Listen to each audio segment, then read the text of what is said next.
Acompanhe a leitura da palavra do Senhor, o Salmo 129, um cântico de romagem. Ele nos diz que muitas vezes me angustiaram desde a minha mocidade. Israel que o diga, desde a minha mocidade me angustiaram. Todavia não prevaleceram contra mim. Sobre o meu dorso lavraram os aradores. Nele abriram longos sulcos. Mas o Senhor é justo, cortou as cordas dos ímpios.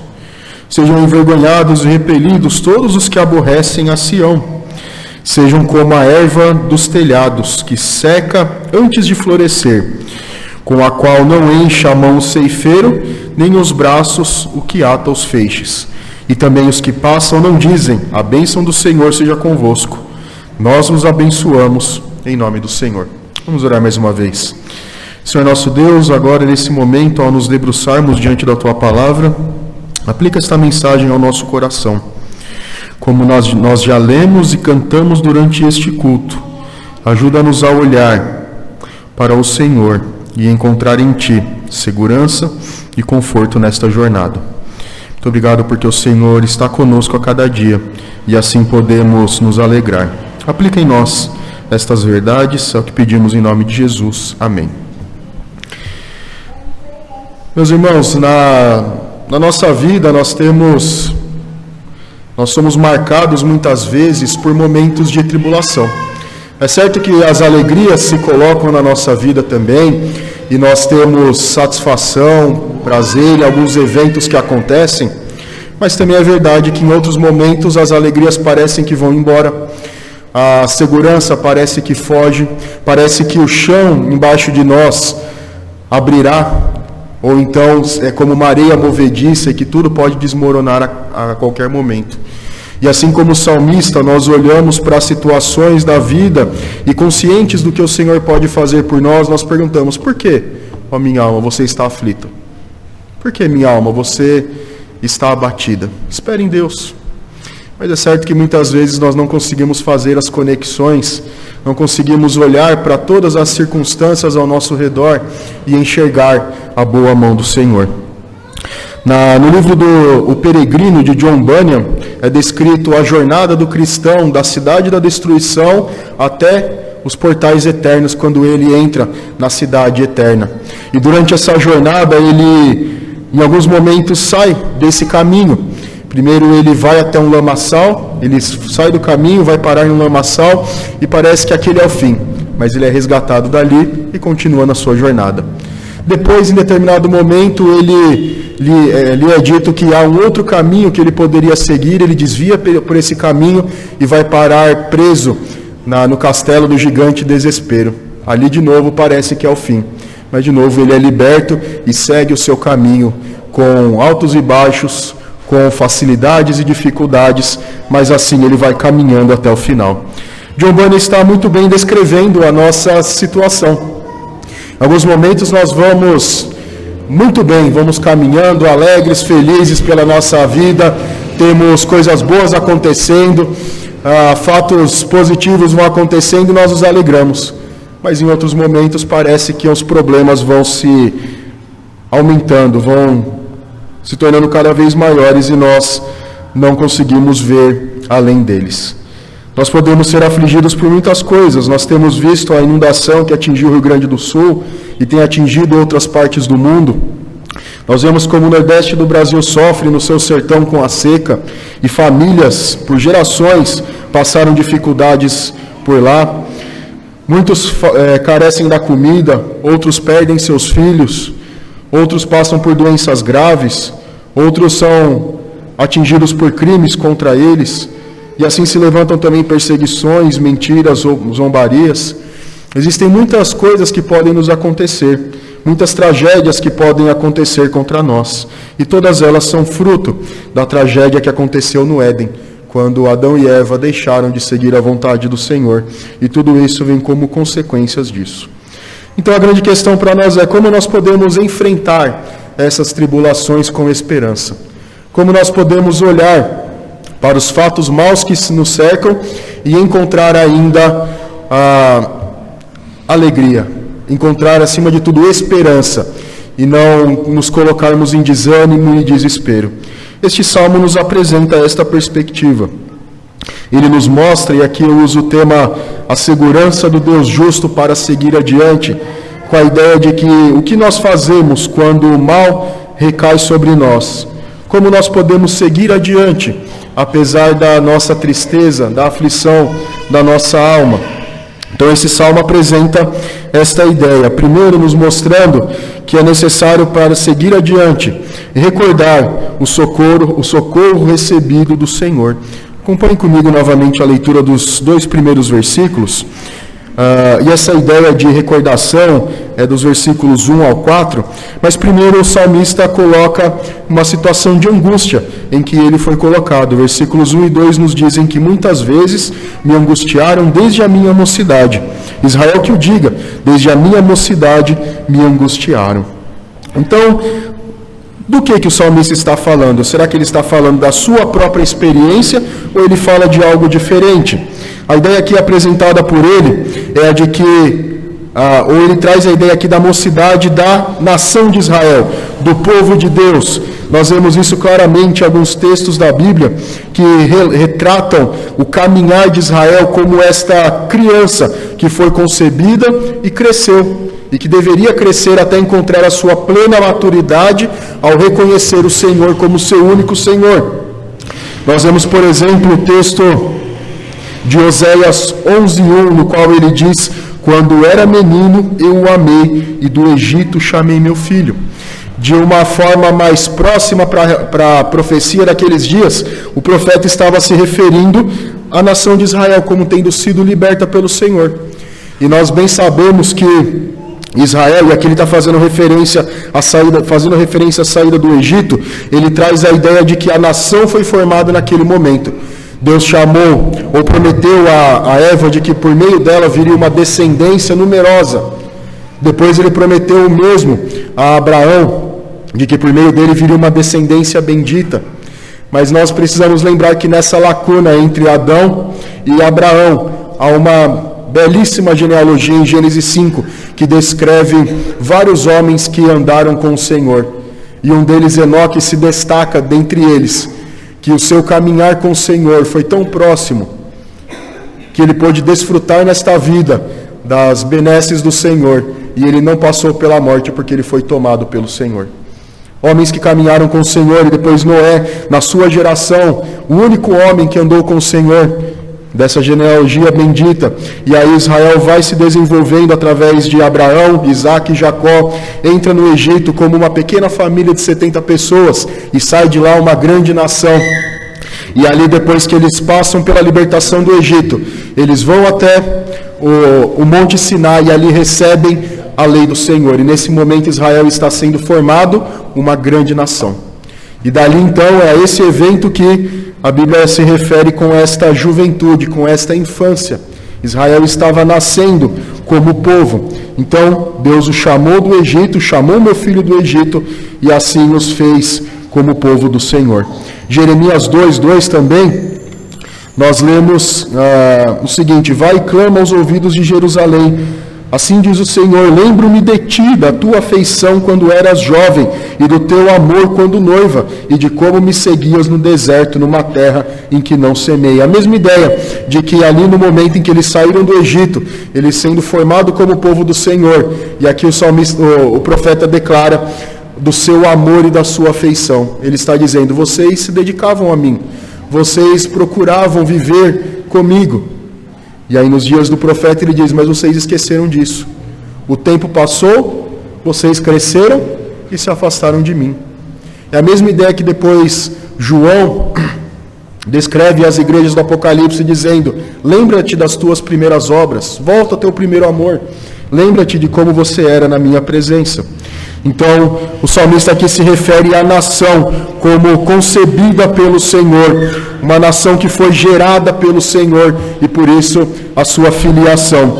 Então, por isso ele diz também, Israel que o diga. Então, a vocação aqui é, Israel, lembra-te dos teus dias de angústia, lembra-te do que vocês passaram e o que o Senhor fez por vocês. Lembra-te de quando vocês eram escravos no Egito e o Senhor vos libertou da escravidão. Lembra-te de como no deserto vocês foram afligidos e foram perseguidos. Lembra-te quando vocês entraram na terra que eu prometi, vocês foram libertos das ameaças. Lembra-te como vocês voltaram do exílio. E o texto aqui provavelmente é um salmo pós-exílico, como o Salmo 124, que diz que não fosse o Senhor que nos libertasse, os nossos inimigos teriam nos destruído. Então o salmista reúne todos esses eventos para dizer: povo de Israel, vocês estão em pacto com o Senhor e foram diversas vezes libertos por Ele. Por isso, lembrem-se do que Deus fez por vocês. Então Israel nasce como nação do Senhor, amparada e protegida por Ele. Experimentaram diversas vezes da bondade do Senhor, da libertação do Senhor. Por diversas vezes Deus venceu inimigos que, humanamente falando, eram poderosos e indestrutíveis, mas com a sua boa mão o Senhor os socorreu.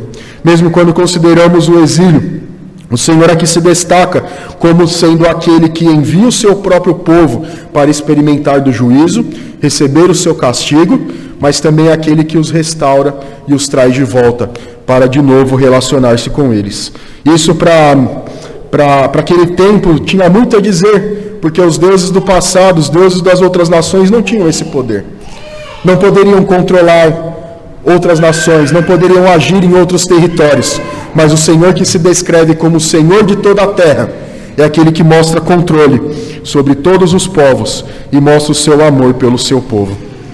Então, ao lembrar disso, ele diz: lembrem-se do que aconteceu. E aí os versículos 3 e 4 os fazem recordar exatamente sobre os dias do exílio. Ele usa uma figura primeiro agrícola no versículo 3 para dizer que sobre o meu dorso lavraram os aradores, nele abriram longos sulcos.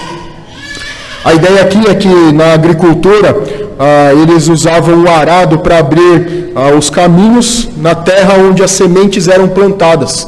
Então ia um boi puxando e o arado ia atrás abrindo o caminho para que depois o agricultor viesse e plantasse. A ideia aqui é de um extremo castigo que foi colocado pelos inimigos contra o povo, que é como se eles estivessem abrindo caminho sobre as suas costas. Então aqui é uma figura de extremo horror que aconteceu contra eles, uma extrema violência que atingiu o povo do Senhor. Mas o versículo 4 diz: apesar de que vocês experimentaram estas coisas, o Senhor é justo, e Ele cortou as cordas dos seus inimigos. Aquilo que Ele está dizendo é: vocês foram enviados para o exílio, passaram pela violência dos seus inimigos, provaram da ira de Deus sobre vocês, mas Deus não é injusto para deixar que vocês sofram o resto da sua vida. No momento em que a ira de Deus passou e a misericórdia dele se manifestou e vocês foram libertos. Se vocês antes eram escravos, estavam amarrados, agora vocês foram libertos pelo Senhor, porque Ele cortou as cordas dos inimigos. E as nações assim não puderam prevalecer contra o povo do Senhor. Então é importante destacar que no versículo 4, quem age para que o povo seja liberto é o próprio Senhor, que é justo. Nós vamos ver daqui a pouco, na segunda parte, o juízo que é estabelecido, mas isso nos mostra o controle de Deus sobre todas as coisas e como Ele pune o perverso, como Ele pune aquele que peca contra Ele. Então o juízo de Deus foi colocado contra o povo, mas as nações não puderam prevalecer. A Assíria ameaçou invadir Judá, mas não conseguiu. A Babilônia levou o povo cativo, mas não prevaleceu para sempre. O Egito também não pôde escravizar Israel para sempre. Assim outras tantas nações que se colocaram contra o povo do Senhor. É por isso então que esta primeira parte nos ensina que Deus age por nós.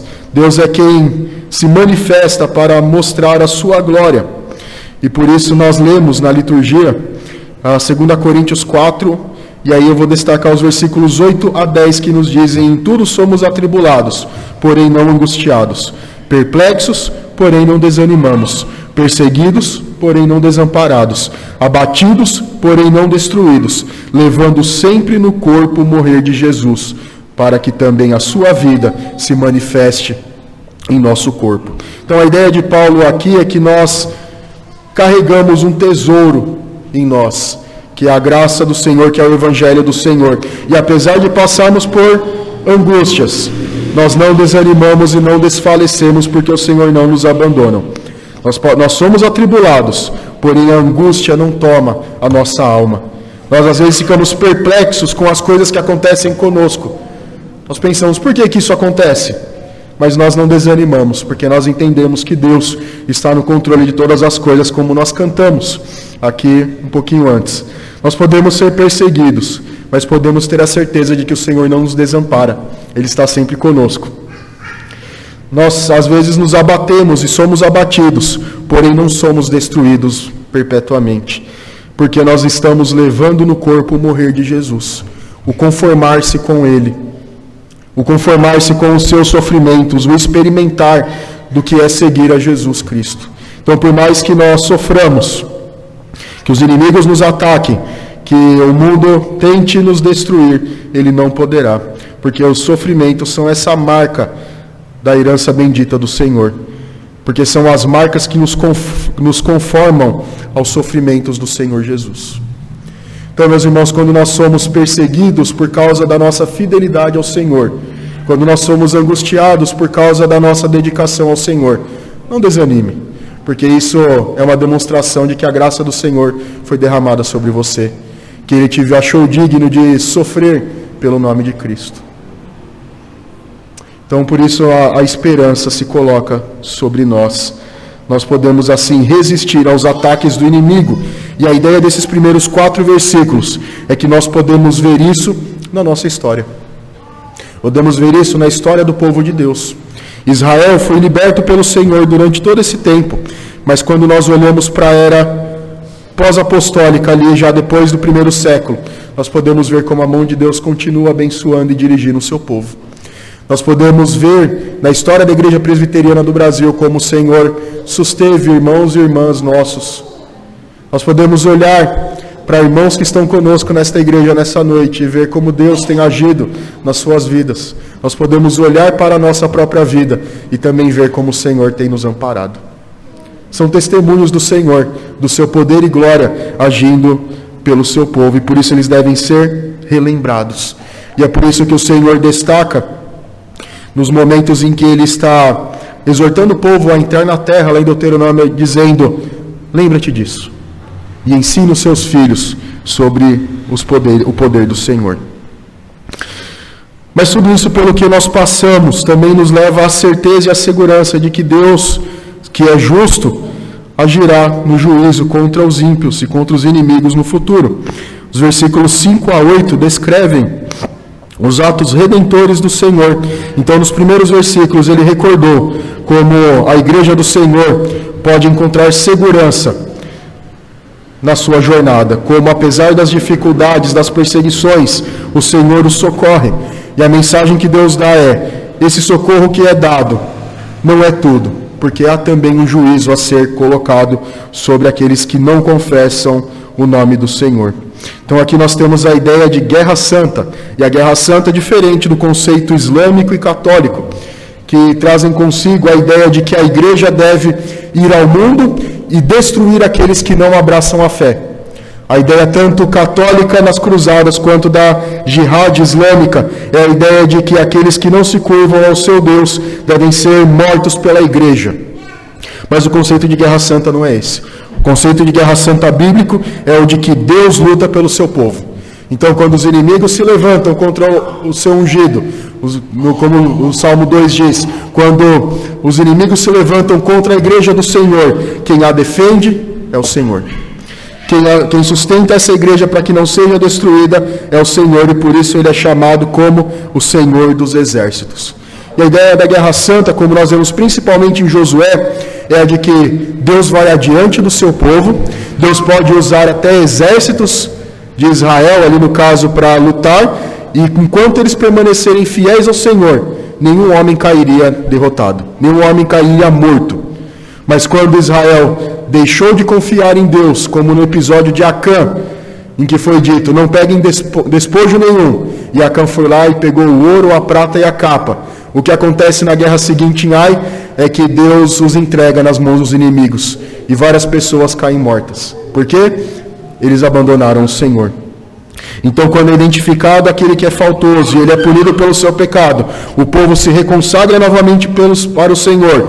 Então, eles vão novamente a Ai e conseguem destruir a cidade porque Deus quer que o seu povo permaneça fiel a Ele.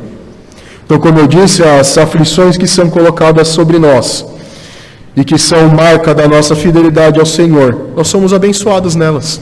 Mas quando nós sofremos por causa dos nossos pecados, isso é fruto do juízo de Deus sobre nós, para que nós percebamos os nossos pecados, nos arrependamos e retornemos a eles. Então o Senhor é quem nos protege, o Senhor cuida de nós. E por que Ele faz isso? Nós temos alguns textos da palavra que apontam para o fato de que Deus ama o seu povo. Observe que, por exemplo, em Êxodo 4:22, o Senhor chama Israel do seu filho primogênito, a nação escolhida por Ele. Esse povo foi amado e redimido, como em Deuteronômio 7 nos destaca. Esse povo é aquele diante de quem o Senhor vive e anda no meio deles. Por isso o Senhor colocou o tabernáculo e o templo no meio de Israel, para que Ele andasse entre o seu povo, para que Ele vivesse no meio do seu povo. E o Senhor guarda e cuida do seu povo, porque Ele é precioso para Ele como a menina dos seus olhos. E essa promessa é perpétua. Essa promessa se estende também a nós hoje, porque hoje nós somos o Israel de Deus. Nós somos o povo escolhido pelo Senhor, que foi lavado e remido pelo sangue do Cordeiro, como Gálatas 3, 13 e 14, depois no 26 ao 29, apontam que esta mesma bênção que foi destinada a Israel é aplicada a nós hoje também. Por isso nós somos o povo amado do Senhor e recebemos assim do seu cuidado paternal. Mas nós devemos também considerar que quando o salmista aqui destaca o juízo do Senhor, o versículo 5 diz: sejam envergonhados e repelidos todos os que aborrecem Sião, sejam como a erva dos telhados, seja que seca antes de nascer, com o qual não enche a mão o ceifeiro, nem os braços o que colhem os freixes. Ele está dizendo que aqueles que invadiram Israel, que invadiram a Terra Santa, o desejo dele é que eles sejam envergonhados, porque a terra, ou a nação, a cidade santa, Sião, é a cidade do Deus vivo. Então o texto também, a Bíblia também destaca que Jerusalém é a cidade de Deus, é o Monte Santo, a morada escolhida pelo Senhor, ela é guardada e amada pelo Senhor, porque é o local onde Ele escolheu habitar entre o seu povo. Então por que os inimigos entraram em Jerusalém? Por que os inimigos invadiram a nação? Não era simplesmente uma ideia expansionista de que é mais um povo que nós vamos destruir. Mas a ideia é que, como o versículo 5 diz, eles odeiam Sião. Porque eles odeiam o Senhor. Então o aborrecem aí poderia ser traduzido também como odiar. Então eles odeiam Sião porque eles odeiam a Deus. Eles não querem dar-lhe glória, eles não querem manifestar as virtudes do Senhor, mas justamente ao contrário, eles querem declarar a sua independência, agir na sua violência contra a nação. Então, por isso o salmista declara o seu desejo de que Deus levante-se em juízo. Sejam envergonhados e repelidos todos os que aborrecem a Sião. Então o salmista aqui profere uma maldição contra aqueles que não se curvam ao Senhor, porque o seu desejo é viver longe do Senhor. E isso fica claro para nós quando nós vemos o relato da tentativa de invasão da Assíria. Se você puder abrir a sua Bíblia em 2 Reis 18, nós temos ali o evento em que Senaqueribe manda suas tropas invadirem Jerusalém, e um dos seus enviados, Rabissaque, está diante das portas da cidade, proferindo ameaças, dizendo para a nação que eles deveriam se render imediatamente, porque ninguém poderia os libertar. Então lá no capítulo 18, nos versículos 32 a 35, ele profere ali algo contra o Senhor. Ele diz: não deis ouvidos a Ezequias, porque vos engana dizendo, o Senhor nos livrará. Acaso os deuses das nações puderam livrar cada um a sua terra das mãos do rei da Síria? Onde estão os deuses de Ramate e de Arpade? Onde estão os deuses de Sefarvaim, Rena e Iva? Acaso livraram eles a Samaria das minhas mãos? Quais são, dentre todos os deuses destes países, os que livraram a sua terra das minhas mãos, para que o Senhor possa livrar a Jerusalém das minhas mãos? Então ele está dizendo: olha, nós invadimos já muitas terras, E nenhum Deus pôde ser superior ao nosso Deus. Então Yahvé é mais um desses deuses que não pode fazer nada contra vocês. Então é por isso que essa ideia é manifesta aqui. Esses que invadem Sião desprezam Yahvé, desprezam o Senhor. Mas aí Rabsaqué e Senaqueribe puderam testemunhar do poder do Senhor que lutou pelo seu povo. E naquela noite, Deus nem mesmo enviou as tropas, mas Ele mesmo destruiu os exércitos da Síria, e aqueles que voltaram humilhados. Então é por isso que o salmista, recordando destes fatos, ele diz: Senhor, que sejam envergonhados todos aqueles que tentam invadir a cidade. A ideia aqui é de que um grande exército que se levanta contra um exército infinitamente menor é motivo de humilhação para ele voltar derrotado. A Rússia, quando invadiu a Ucrânia, imaginou que em poucos dias poderia destruir completamente a Ucrânia e tomar posse da nação. E o que cientistas políticos dizem é que esse estender da guerra demonstra a fraqueza, na verdade, dos exércitos russos, que não puderam destruir um exército infinitamente menor. Então a ideia é a mesma. Esses que se levantam com muitos homens, muitas armas, muitos carros de guerra, eles voltarão envergonhados, porque não poderão entrar na cidade de Deus. Então ele continua orando: Senhor, que isso aconteça. E os versículos 6 e 7 mostram de novo uma ideia agrícola, e ele diz aqui que eles sejam como a erva dos telhados que seca antes de florescer, com a qual não enche a mão o ceifeiro, nem os braços o que ata os feixes. Então a ideia aqui é que no tempo de maior umidade poderiam nascer uma graminha ou plantas em cima do telhado das casas, que eram feitos de madeira e palha. Mas depois, quando chegasse o tempo da seca, eles seriam destruídos e não haveria produto dessas plantas que cresceram, não haveria fruto. E aí o ceifeiro voltaria de mãos vazias e não carregaria feixes, porque essas plantas não poderiam continuar crescendo, porque não há raiz. É como essas gramas que nascem nas calçadas, que não têm fundamento e acabam depois morrendo. Então a ideia é a mesma: Senhor, que esses que tentem invadir a tua cidade sejam envergonhados e sejam expulsos, que a sua posteridade seja infrutífera e eles não prevaleçam durante muitas gerações. E nós vemos isso acontecendo na história da humanidade. Nós vemos que a poderosa Babilônia, que durante um certo período governou muitas nações e tomou posse de muitos povos, foi destruída e hoje não existe mais. Assim o Egito, que hoje nem chega perto da glória do passado, a Síria também, que um dia se levantou, foi derrotada. Roma, que teve tanto poder, acabou em ruínas. E assim, tantos outros reinos que se levantaram, todos eles despontaram com glória e força e poder, mas terminaram humilhados, e a sua descendência não prosperou, mas foi uma nação completamente destruída. Então a oração do salmista é para que o Senhor prevaleça e os seus inimigos voltem humilhados. E o versículo 8 diz que esses que procuram destruir a cidade de Deus e procuram a glória própria, não estão buscando a bênção do Senhor. Ele começa dizendo: e também os que passam não dizem, a bênção do Senhor seja convosco.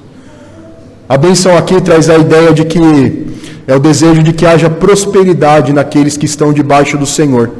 Que aqueles que confessam o nome do Senhor recebam das suas bênçãos, recebam das suas promessas, e assim tanto a nação caminhe com Deus, quanto ela prospere diante das nações, como aconteceu nos dias de Salomão, quando o povo de Israel se destacou entre as nações como um povo sábio e próspero.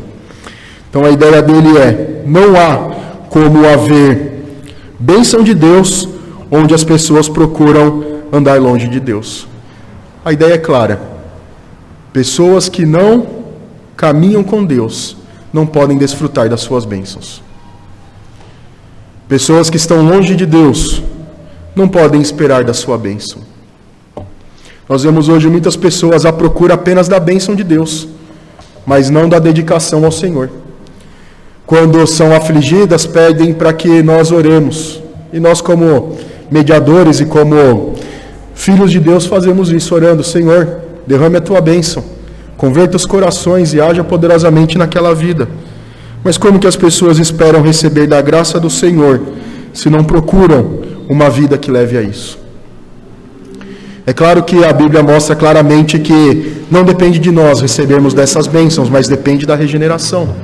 Mas a Bíblia também mostra, como o reverendo Abidias demonstrou nessa manhã, que é necessário que nós busquemos essas coisas também. A Bíblia coloca os dois lados. Aqueles que foram regenerados, que foram capacitados para uma vida com o Senhor, devem buscar das suas bênçãos. Por isso, aqueles que desprezam a Deus, não tem como esperar da sua bênção. Mas, ao mesmo tempo, o texto destaca que de Sião há uma bênção destinada a todas as nações. Nós vos abençoamos em nome do Senhor. Então, como povo de Deus, como povo que recebe da sua graça, tendo sido escolhidos de Jerusalém, flui a todas as nações uma bênção.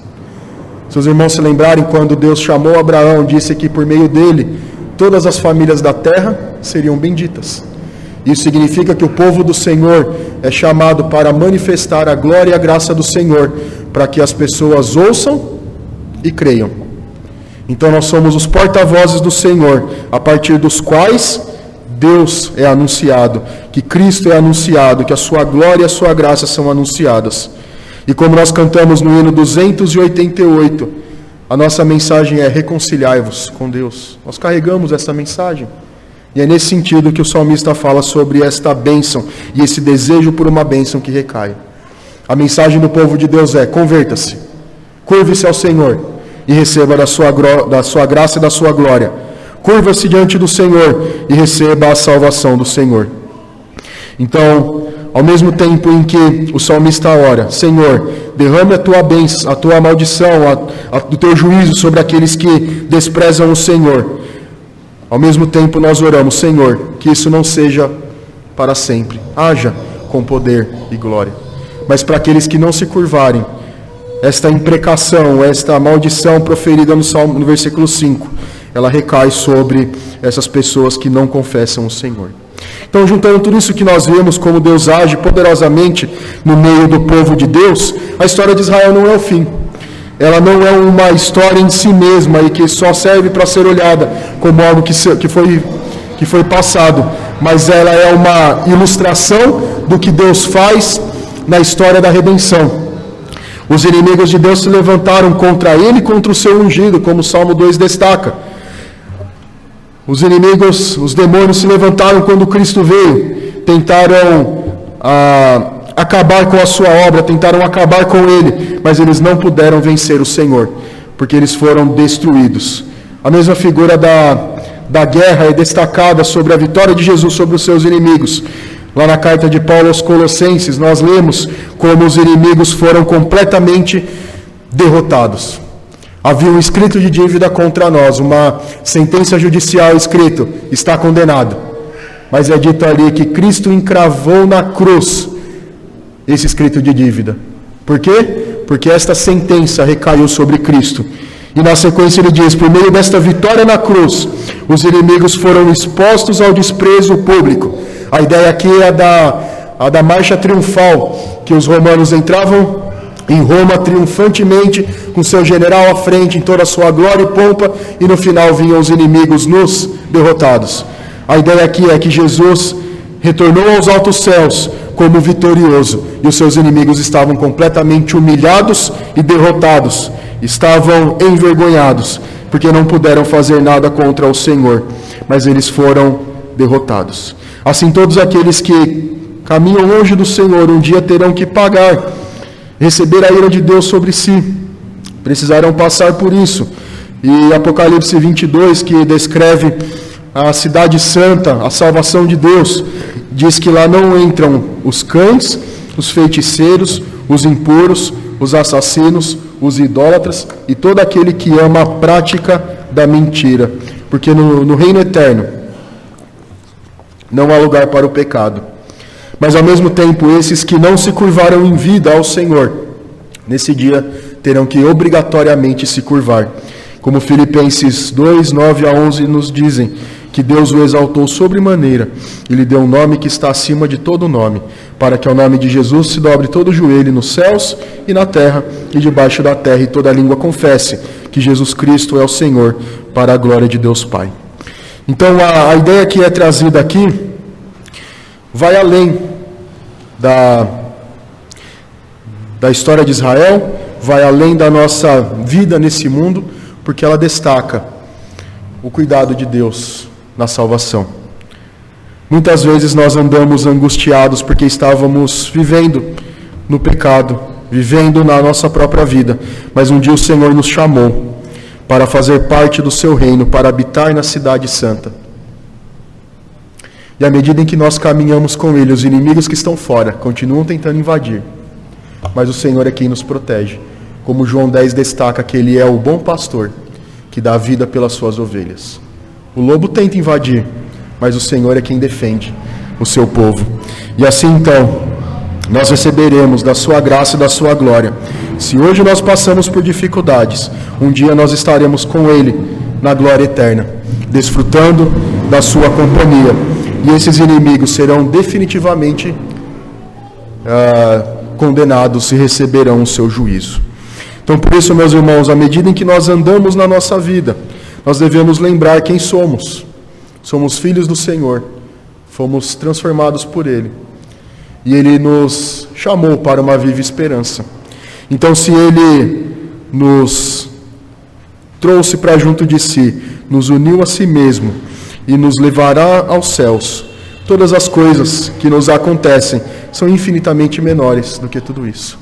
É certo que as aflições doerão, as perseguições nos causarão tristeza, a nossa alma se abaterá, mas a nossa esperança maior é que Cristo nos salvou e que todas essas coisas são muito menores, se comparado ao eterno peso de glória, como o apóstolo Paulo diz.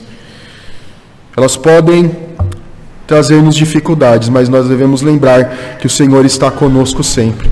Ele não permitirá que os nossos pés vacilem. Cuida de nós, o guarda de Israel é aquele que nos guarda. Por isso nós podemos olhar adiante, olhar para os altos montes e lembrar que o guarda de Israel cuida de nós. Então, meus irmãos, nós já recebemos das bênçãos do Senhor. As bênçãos eternas são nos dadas nesta vida, mas elas serão infinitamente maiores no novo céu e na nova terra. Nós ainda lutamos nessa vida, precisamos ainda lutar contra a velha natureza, desenvolver a nossa salvação com temor e tremor. Mas nós devemos confiar que o Senhor nos guarda e nos protege. Então, como que nós podemos dar um passo adiante quando as dificuldades vêm? Segundo a segurança de que Deus cuida de nós. Segundo a segurança de que o bom pastor nos preserva. E que assim, por mais que seja difícil o que nós estamos passando, o Senhor não nos abandona. Ele está ao nosso lado. O Espírito Santo habita conosco. E por isso nós precisamos seguir adiante. Como eu disse, o peregrino, quando caiu no lamaçal e quando foi preso na masmorra, ele não conseguiu ver saída. Mas Deus enviou a libertação. E ele pôde, finalmente, apesar de ainda outras dificuldades, pôde chegar à cidade eterna e desfrutar ali da presença do Senhor. Que essa possa ser a nossa esperança, meus irmãos, e possamos, quando passarmos por provas, por tribulações e aflições, perguntar à nossa alma: por que estás abatida? Espere em Deus, pois ainda o louvarei. A Ele, meu auxílio e Deus meu.